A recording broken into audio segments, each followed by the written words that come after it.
Assalamualaikum warahmatullahi wabarakatuh. Nama saya Bisma Muhammad El Rumi. Assalamualaikum. Nama saya Bisma Muhammad El Rumi. Absen 10 kelas 11 A. Di sini saya izin menjelaskan yang salah satu materi ekonomi yaitu pendapatan per kapita. Pendapatan per kapita ya. Lanjut. Definisi pendapatan per kapita. Pendapatan per kapita adalah ukuran jumlah uang yang diperoleh per orang di suatu negara atau wilayah geografis. Pendapatan per kapita dapat digunakan untuk menentukan pendapatan rata-rata per orang untuk suatu daerah. Jadi maksudnya pendapatan per kapita adalah ukuran jumlah uang yang diperoleh per orang di suatu negara. Jadi kayak patokan jumlah uang orang-orang di suatu negara lah. Nah, pendapatan per kapita ini digunain juga untuk penghitungan pendapatan per kapita ini digunain juga untuk menentukan pendapatan rata-rata orang-orang di suatu daerah atau negara. Jadi rata-rata pendapatan orang-orang itu berapa gitu. Itu perhitungan pendapatan per kapita juga itu bisa untuk menghitung rata-rata pendapatan orang-orang. Lanjut lagi. Faktor yang mempengaruhi pendapatan per kapita adalah pertumbuhan ekonomi yang tinggi, stabilitas politik, tingkat inflasi yang terkendali, berkurangnya angka pengangguran, dan pembangunan infrastruktur yang baik. Jadi faktornya jika kita menggunakan pendapatan per kapita ini atau menggunakan metode pendapatan per kapita ini, kita bisa mengurangi tingkat inflasi, angka inflasi yang tinggi jadi bisa terkendali oleh kita. Terus berkurangnya angka pengangguran, ya kita bisa lumayan meminimalisir lah kurangnya angka pengangguran di dalam suatu daerah gitu. Yang tadinya melesat jauh gitu, penganggurannya banyak, kita bisa menguranginya dengan metode pendapatan per kapita ini. Dan juga pembangunan infrastruktur yang baik, kayak ya pembangunan infrastruktur yang baik lah atau merata karena adanya metode ini. Dan juga pertumbuhan ekonomi yang tinggi, stabilitas dan juga stabilitas politik. Ya ekonomi mungkin kasarnya bisa ekonomi lebih stabil kayak itu. Lanjut. Kelebihan yang pertama, pendapatan per kapita dapat digunakan untuk menentukan pendapatan rata-rata per orang untuk suatu daerah dan untuk mengevaluasi standar hidup dan kualitas hidup penduduk. Jadi kelebihannya itu ya tadi yang di awal, pertama kita bisa menghitung rata-rata pendapatan per orang suatu daerah, dan yang kedua mengevaluasi standar hidup dan kualitas hidup penduduk. Maksudnya yaitu kita bisa mengevaluasi bahwa ada nih standar hidup orang yang ternyata lumayan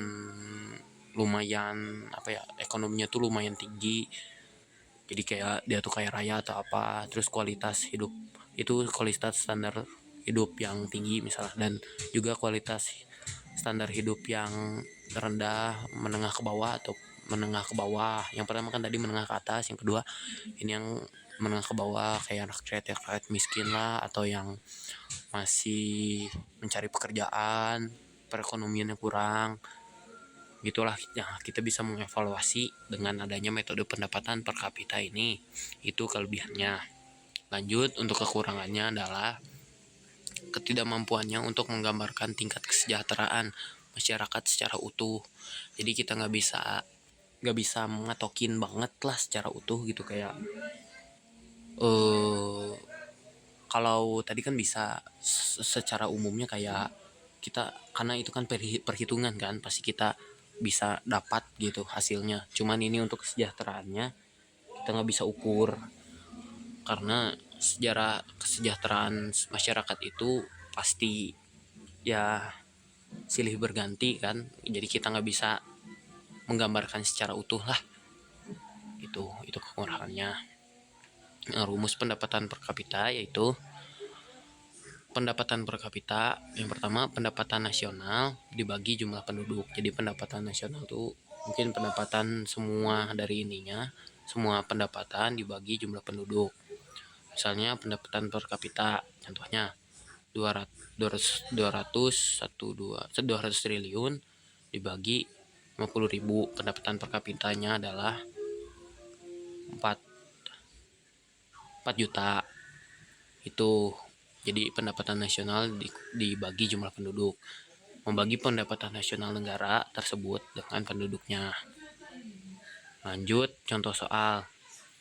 Negara Kurutama pada tahun 2020 memperoleh GNP Gross National Product sebesar 16 triliun. Penduduk negara GNP itu saya ingat Bu, rumusnya teh kan GDP dulu, mencari GDP pendapatan produksi ditambahin atau dikurangin ya, pokoknya itu GNP. Nah, cara menghitung GNP GDP dikurangin penyusutan gitu, tapi tidak langsung ya antara dua itu loh Bu, saya lupa ya. Lanjut, 600 triliun penduduk negara tersebut pada tahun yang sama sebesar 80 juta jiwa, ya kan? Nah, lanjut pertanyaannya, berapa pendapatan per kapita negara Kurutama pada tahun 2020? Jawab. Nah, pendapatan per kapita 600 triliun dibagi 80 juta. Kan tadi pada awal rumusnya pendapatan nasional dibagi jumlah penduduk. Pendapatan nasionalnya itu 600 triliun. Terus pendapatan nasionalnya jumlah penduduknya itu 80 juta. Nah, jadi itu 600 triliun dibagi 80 juta sama dengan 75 juta. Artinya, rata-rata setiap penduduk memiliki pendapatan 75 juta. Itu dia metode pendapatan per kapita.